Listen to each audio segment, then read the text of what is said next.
नमस्कार दर्शकों, चाणक्य नीति के दूसरे अंक में आज हम चाणक्य के जन्म की कहानी को आगे बढ़ाते हैं। सिकंदर का जन्म 356 ईसा पूर्व में हुआ था। वह यूनान के एक राजा मैस्टेनिया के राजा फिलिप और उनकी पत्नी ओलंपियस का पुत्र था। सिकंदर या अलेक्जेंडर की आयु 14 वर्ष होने पर उसको शिक्षित कराने के लिए अरस्तु को नियुक्त किया गया, लेकिन सिकंदर बौद्धिक शिक्षा को पसंद नहीं करता था। वह केवल शारीरिक शिक्षा या साहसिक कार्यों को ही पसंद करता था। इसी दौरान सिकंदर के माता पिता के बीच में आपसी विवाद हो गए और ओलंपियस राजमहल छोड़कर अलग रहने लगी। सिकंदर अपनी माता के साथ रहने लगा।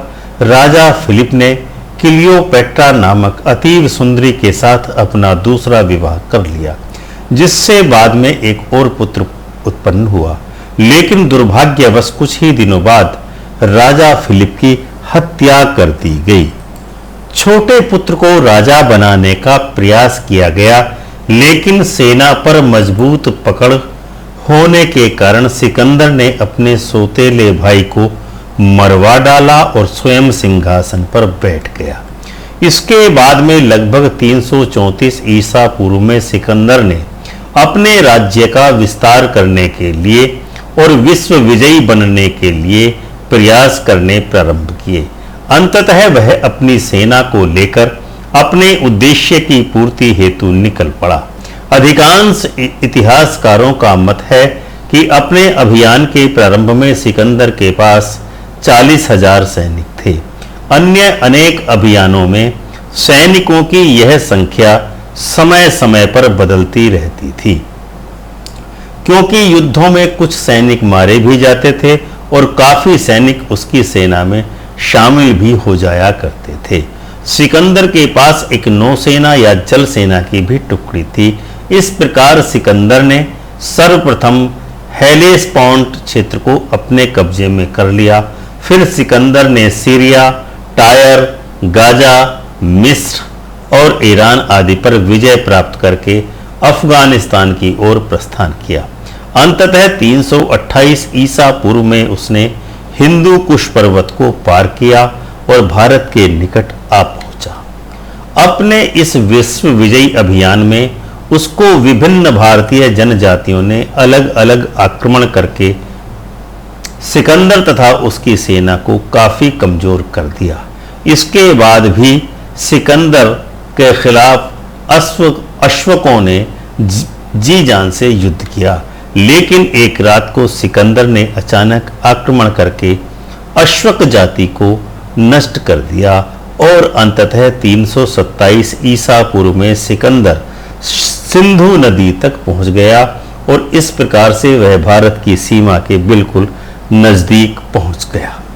उस समय भारत में 3 प्रमुख राज्य उत्तर भारत में थे, जिनका नाम तक्षशिला, कैकेय और कश्मीर राज्य था। पहला राज्य तक्षशिला था, जिस पर आंभी कुमार का शासन था। दूसरा कैकेय था, जो वितस्ता यानी झेलम नदी के इस पार बसा हुआ था और उस पर पोरस, जिसको पर्वतेश्वर, पर्वताक, पुरु, कैकेय राज आदि नामों से भी जाना जाता था, उसका शासन था। तीसरा कश्मीर क्षेत्र था, जिस पर अभिशार लोगों का शासन था।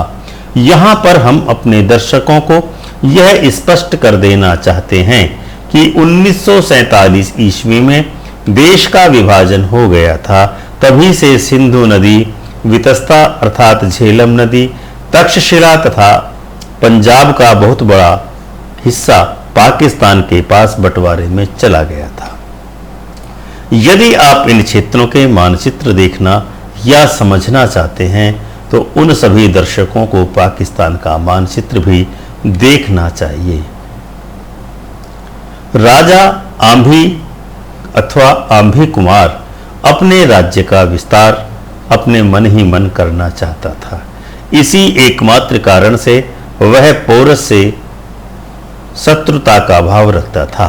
अतः जब आंभी कुमार को सिकंदर के आगमन की सूचना मिली तो उसने तुरंत ही सिकंदर से मित्रता कर ली और उसे भविष्य में पूरे सहयोग का वचन भी दिया। जब आचार्य चाणक्य को यह सूचना प्राप्त हुई कि आंभी कुमार ने सिकंदर के साथ राजनीतिक संधि कर ली है, तो चाणक्य अब तक समझ चुके थे कि अब हमारे देश भारत पर भारी संकट आ पहुंचा है। अतः उन्होंने शीघ्र ही इस संकट से निवारण का उपाय सोचना शुरू कर दिया, क्योंकि वह जानते थे कि यदि शीघ्र ही इस संकट से निवारण का उपाय न किया गया तो पूरे भारत राष्ट्र का सर्वनाश हो जाएगा। इस प्रकार उन्होंने भारत राष्ट्र के संबंध में पूरी परिस्थितियों का मूल्यांकन किया और यह निष्कर्ष निकाला कि इस समय पूरे देश में केवल मगध राज्य ही एकमात्र ऐसा राज्य है जो सिकंदर का प्रतिकार करने में पूरी तरह से समर्थ है। अतः आचार्य चाणक्य मगध राज्य उद्देश्य से मगध राज्य की ओर प्रस्थान कर गए। मगध राज्य की राजधानी उस समय पाटलिपुत्र थी। पाटलिपुत्र जाते समय रास्ते में पड़ने वाले राज्यों को भी आचार्य चाणक्य सचेत करते जा रहे थे। इस प्रकार हम कह सकते हैं कि आचार्य चाणक्य की योजना यह थी कि किसी भी तरह से सभी राज्यों को एकत्र करके मगध राज्य के साथ मिलकर सिकंदर के खिलाफ युद्ध लड़ना चाहिए। लेकिन उन सभी गणराज्यों के शासकों ने आचार्य चाणक्य से कहा कि हम सभी तो स्वतंत्र गणराज्य हैं, इसीलिए जब सिकंदर हमारे गणराज्य पर आक्रमण करेगा तभी हम उसका प्रतिकार करेंगे। तब आचार्य चाणक्य ने उन शासकों को समझाते हुए कहा कि हिमालय से समुद्र पर्यंत सहस्त्र योजन विस्तीर्ण भारत एक ही संपूर्ण संप्रभुतापूर्ण राष्ट्र है। अतः सभी गणराज्य उसी भारत के अंग हैं। बहुत सारे गणराज्य मिलकर ही एक राष्ट्र का निर्माण करते हैं। छोटे छोटे गणराज्य तो इसलिए बनाए गए हैं ताकि छोटे गणराज्य आम जनता का पालन तथा उसके कष्टों का आसानी से निवारण कर सकें। गणराज्यों को स्वतंत्रता देने का अर्थ यह कदापि नहीं है कि वह गणराज्य स्वयं को राष्ट्र से भिन्न या अलग समझने लगे। चाणक्य ने आगे कहा कि जब हमारे शरीर के मस्तक पर कोई प्रहार करता है तो क्या हमारे हाथ उस प्रहार की रक्षा का कोई प्रयत्न नहीं करेंगे? करेंगे, अवश्य ही करेंगे। इस प्रकार से पश्चिमोत्तर दिशा के गणराज्यों पर सिकंदर का आक्रमण भी तो हमारे राष्ट्र के मस्तक पर आक्रमण ही है। फिर हमारे हाथ शांत क्यों बैठे हुए हैं?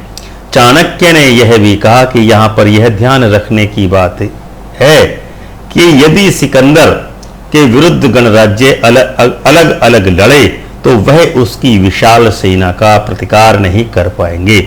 इसीलिए आवश्यक है कि सभी गणराज्य निजी स्वार्थों से ऊपर उठकर संगठित हों और सभी मिलकर सिकंदर का प्रतिकार करें, तभी सिकंदर को परास्त कर पाना संभव हो सकेगा। लेकिन इतना समझाने के बावजूद भी गणराज्यों के शासकों ने कहा कि यदि हम संगठित हो भी जाएं तो हमारा सामूहिक नेतृत्व कौन करेगा? हमें किसी अन्य शासक का नेतृत्व करना कतई स्वीकार नहीं है। इस प्रकार से सभी अलग अलग गणराज्य संगठित नहीं हुए और अंत में आचार्य चाणक्य मगध सम्राट धनानंद से भेंट करने के लिए चल देते हैं। यह कहानी अगले हिस्से में हम आपको बताएंगे कि धनानंद के साथ चाणक्य का वार्तालाप किस प्रकार से हुआ। आज के अंक को हम यहीं विराम देते हैं। हम आपसे यहाँ एक निवेदन भी करते हैं कि यदि आपने अभी तक हमारे YouTube चैनल अमृत कलश को सब्सक्राइब न किया हो तो इसको अवश्य ही सब्सक्राइब कर लें तथा बेल आइकन का बटन दबाकर ऑल का ऑप्शन अवश्य ही चुनें। और यदि आप हमारे इस कार्यक्रम को हमारे फेसबुक पेज वास्तु ज्ञान पर देख रहे हैं तो आप हमारे फेसबुक पेज वास्तु ज्ञान को लाइक एवं शेयर अवश्य ही करें। यदि आप अपने राष्ट्र से प्रेम करते हैं तो हम आपसे आग्रह करते हैं कि जिस प्रकार से आप राष्ट्र को प्रेम करते हुए उस पर अपना जीवन बलिदान करने की क्षमता रखते हैं, उसी प्रकार से अपने प्रेम का प्रदर्शन करते हुए राष्ट्र भक्ति का प्रदर्शन करते हुए हमारे चैनल को अवश्य ही सब्सक्राइब करें। धन्यवाद। ओम श्री माधवाय